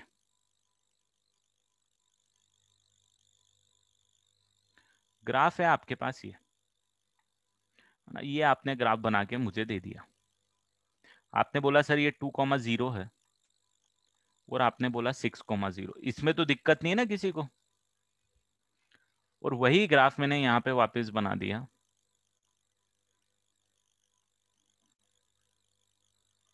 ये 2,0 है और ये 6,0। अब मैंने बोला जो मेरे यहाँ पे इनपुट है, x की वैल्यू मुझे लेनी है 6 से इंफिनिटी, और यहाँ जो मुझे x की वैल्यू लेनी है वो लेनी है 2 से इंफिनिटी।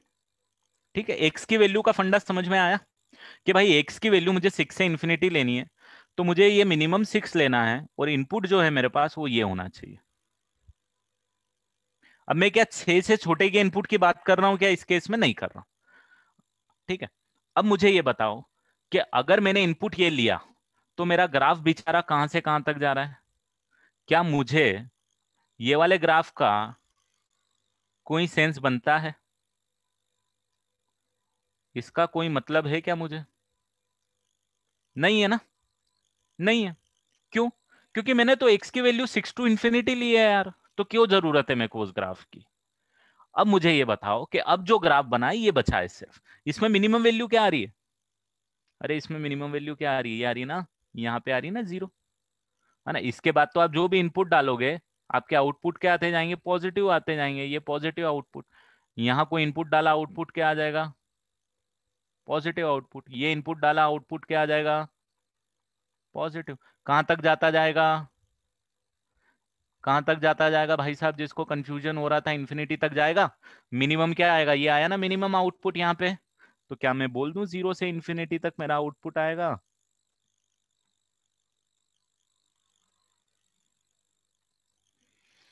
अभी आ गया जिसको समझ में, जिसको डाउट था पहले? क्लियर? अब जरा मुझे ये बता दो कि जब मैंने 2 से इंफिनिटी तक का इनपुट डाला तो मेरे को आउटपुट क्या आया? अभी मेरा इनपुट क्या है? यहां से चालू कर रहा हूं ना मैं,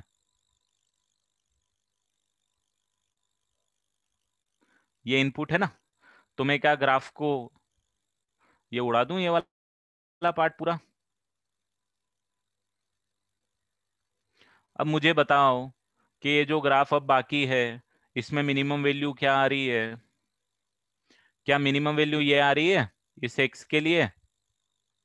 इससे नीचे नहीं जा रहे हो आप, बस जिससे नीचे नहीं जा रहे हो that is the minimum value.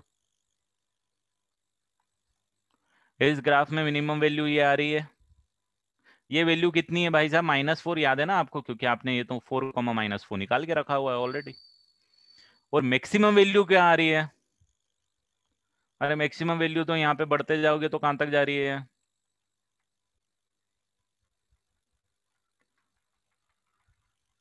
Infinity तक। तो मैं ये बोल दूं क्या मेरा इनपुट आउटपुट ये सब आ रहा है, ये सब आउटपुट पॉसिबल है मेरा इन्फिनिटी तक? तो मिनिमम वैल्यू क्या है? -4। यहाँ पे आउटपुट कहां से पॉसिबल था बेटा? यहां से ये आउटपुट पॉसिबल था,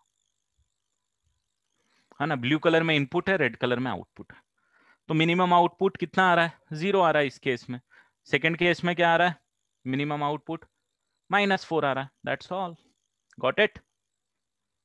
हियर्स आर द आंसर्स। मैंने छोटा ग्राफ बनाया था यहाँ पे। 5 टू इन्फिनिटी जरा बता दो मुझे, लिखने की जरूरत नहीं पड़ना चाहिए, ग्राफ बनाने की जरूरत नहीं पड़ना चाहिए। 5 टू इन्फिनिटी, 5 आपको यहाँ कहीं पे आएगा दोस्तों, 5 पे आंसर क्या आ रहा है 5 टू इन्फिनिटी पे?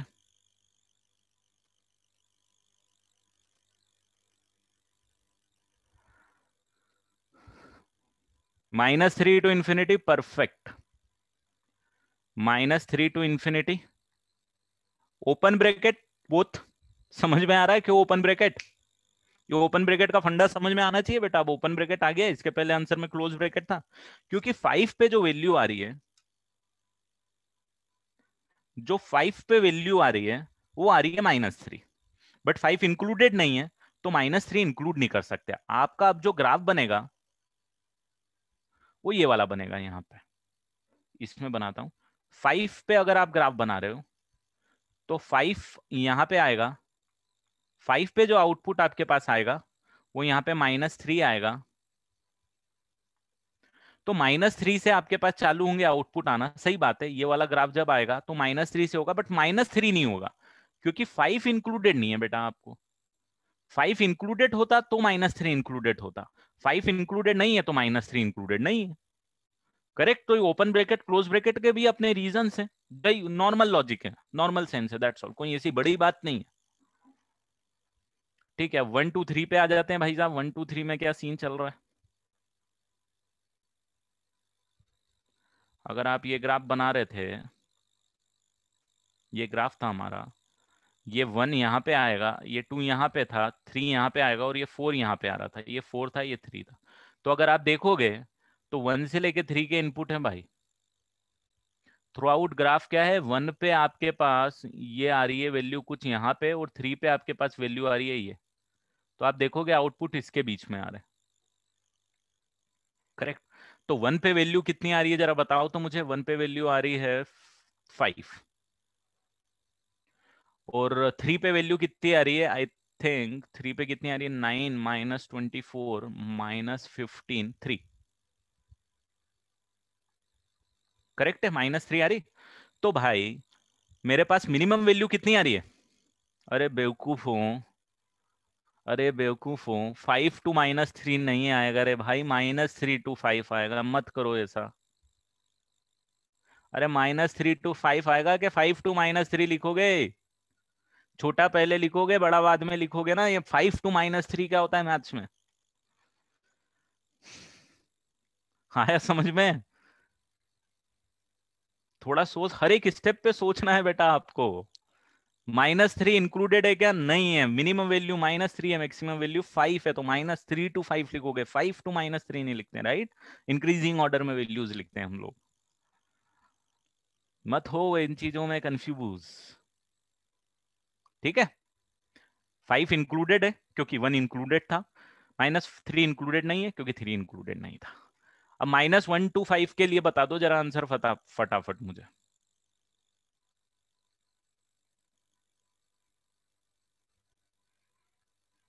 5 यहाँ कहीं पे आएगा और -1 यहाँ पे आएगा। -1 पे आउटपुट आपके पास यहाँ पे कुछ मिल जाएगा, ये वाला।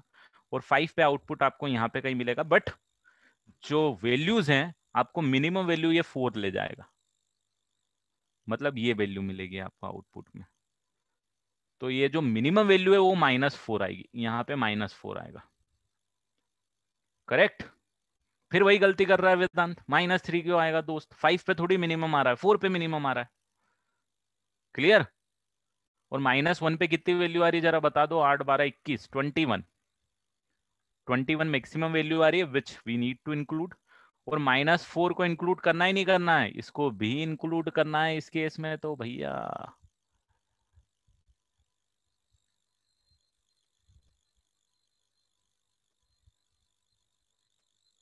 राइट, हमको ग्राफ से सॉल्व करना पड़ेगा बेटा, क्योंकि इंक्रीजिंग डिक्रीजिंग के फंडे हैं अपने। आपको ग्राफ बनाना पड़ेगा एंड देन यू कैन जज इट। तो रिस्ट्रिक्टेड डोमेन में कैसे आंसर्स निकालने हैं समझ में आ गया आपको? ग्राफ बनाओ, देखो आउटपुट का कलेक्शन क्या आ रहा है, जो कलेक्शन। और ये एक फंडा आपको यहाँ पे काम नहीं देगा। ये फंडा आपको यहाँ काम नहीं देगा, ये फंडा थ्रू आउट मैथ्स में काम देगा बेटा। -1 to 5 का फंडा मैं बता देता हूँ यहाँ पे आपको वापस से। अगर मैं -1 to 5 को सॉल्व कर रहा हूँ,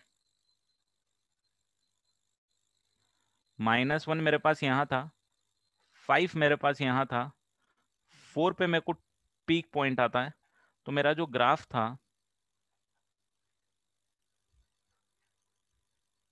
वो ये आता है। ये पॉइंट 6,0 हो रहा था, ये 2,0 था, है ना। ग्राफ बड़ा बना लो कभी भी कंफ्यूजन हो तो। -1 पे जो वैल्यू आ रही है आपके पास वो 21 आ रही है, ये 21 आ रही थी। 5 पे जो वैल्यू आ रही है आपके पास वो क्या आ रही है, आई थिंक -3 आ रही है, -3 आ रही है। और ये बीच में जो 4 है इस पे वैल्यू कितनी आ रही थी। तो मैं ये बोल सकता हूँ ना भाई, आउटपुट मेरे को कहां से कहां तक आ रहा है, क्या 4 आउटपुट हो रहा है क्या। अरे 4 पे आ रहा है ना, लोवेस्ट पॉइंट कौन सा जा रहा है, आप क्या 5 पे लोवेस्ट जा रहे हो। आपका ग्राफ क्या आ गया, ये छोड़ो, अब आप ग्राफ बना दो अगर आप कंफ्यूज है तो। देखो, अरे यार ये क्या है, ये ग्राफ को रिमूव कर दिया मैंने, हाँ, ये वाला ग्राफ को रिमूव कर दिया, यहां तक रिमूव कर दिया, करेक्ट कर दिया। अब बताओ मेरे को लोवेस्ट पॉइंट कहां पे आ रहा है। भाई साहब लोवेस्ट पॉइंट ये आ रहा है ना, राइट। अभी ठीक है, थोड़ा सा भेजा लगाओ, भेजा। तो मैं बोल दूं कि ये सारे आउटपुट आ रहे हैं मेरे को। ये मैं आपको कैलकुलस वगैरह भी जब अगर मैं पढ़ाऊंगा तो ये सारी चीजें ग्राफ इसी तरीके से समझाऊंगा। -4 आउटपुट आ रहा है, परफेक्ट। 21 आउटपुट आ रहा है, परफेक्ट। आपको जो एक्स की वैल्यू यहाँ पे देके रखी थी वो बोली थी कि -1 से लेके 5 तक ओपन ब्रैकेट रखना, ठीक है। तो मेरे पास आउटपुट की वैल्यू क्या आएगी, आउटपुट जो मेरे पास आएगा वो आएगा -4 to 21। क्या -4 आउटपुट में इंक्लूडेड है, यस -4 आउटपुट में इंक्लूडेड है, क्योंकि 4 इसके बीच में।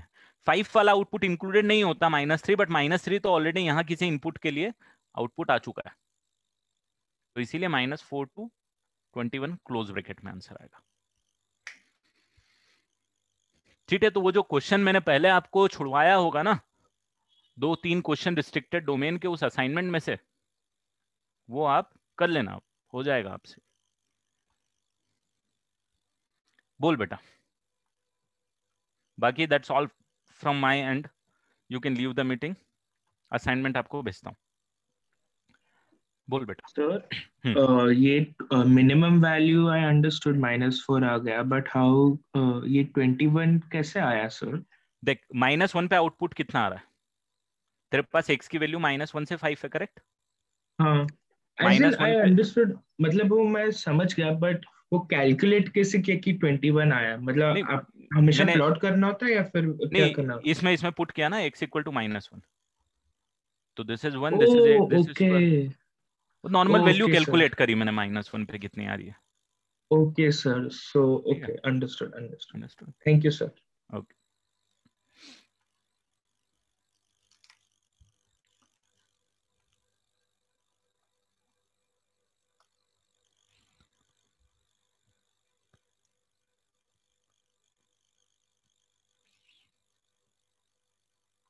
हाँ, अपन बात करेंगे, जो जो रिवीजन क्लास लेंगे अपन बात करेंगे, इसमें सब बात करेंगे बेटा, रिवीजन के दिन सब बात करेंगे,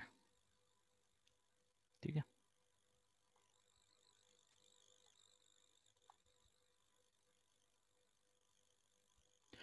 पूरी बात करेंगे अपन, टेस्ट से रिलेटेड भी बात करेंगे बेटा।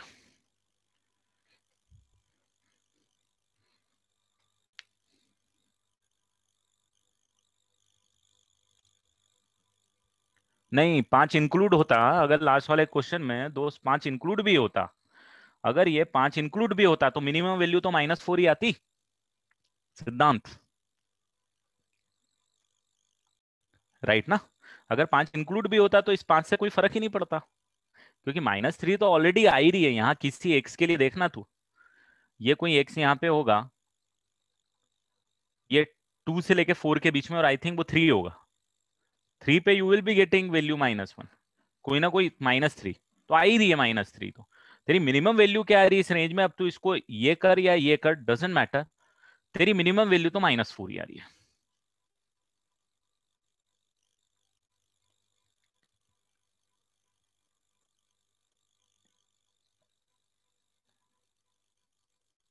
गार्गी समझ में नहीं आया बेटा क्या बोल रहे हो?